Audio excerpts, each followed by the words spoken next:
So hello বন্ধুরা, good afternoon সবাইকে। আমাদের এখানে 2-3 দিন ধরে প্রচুর বৃষ্টি বৃষ্টি আর বৃষ্টি, ভালো লাগছে না কোনো কিছু। ভিডিও বানাতে পারছি না, আমার তো কাজই এটা ভিডিও বানানো, তো এই কাজটা আমার হচ্ছে না বৃষ্টির জন্য, কোনো কিছু করতে পারছি না। কালকে তো অ্যাডজাস্ট করে নিয়েছি ঘরের ভিতরে লাইট সেট লাগিয়ে, লাইট সেট জ্বলিয়ে তো ভিডিও বানানো হয়েছিল কালকে। আজকেও বৃষ্টি, আজকেও রোদ্রুর নেই, সকাল থেকে বৃষ্টি। শাশুড়ি বউ মিলে গেলাম এই বৃষ্টির মধ্যে বাজার করে নিয়ে আসলাম, বাজার করে নিয়ে আসি আবার রান্না করলাম। তো তোমরা কি কি রান্না করে আজকে সানডেতে, কেমন কাটলো তোমাদের আজকের দিনটা, কমেন্টে কিন্তু অবশ্যই জানিও। তো চলো দেখাই আমি কি কি রান্না করলাম। বাজারে গিয়েছিলাম, বাজার থেকে এনেছিলাম, তো শাশুড়ি বউ মিলে গিয়েছিলাম বাজার থেকে মাছ নিয়ে আসানো হয়েছে, রূপচাঁদা মাছ নিয়ে এসেছি একটা। এটা সকালে বানিয়েছিল রুটির সাথে ডিম ঝোড়া, সেটা আছে একটু।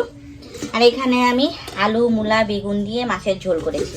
আর এখানে দেখো চিকেনের কলিজাগুলো আছে যে, সেগুলো দিয়ে এটা চাটনির মতন বানিয়ে নিয়েছি। আর এখানে শাক ভাজি, মূলা শাক ভাজি।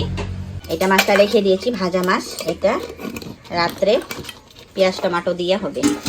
আজকে কিন্তু আমি করবো চিকেন পকোড়া, তো চিকেন পকোড়ার জন্য এখানে আমি রেডি করে রেখে দিয়েছি, পরে বিকালে করব, একটু পরে করবো এটা। এখানে চাটনি করিয়ে রেখে দিয়েছি চিকেন পকোড়ার জন্য।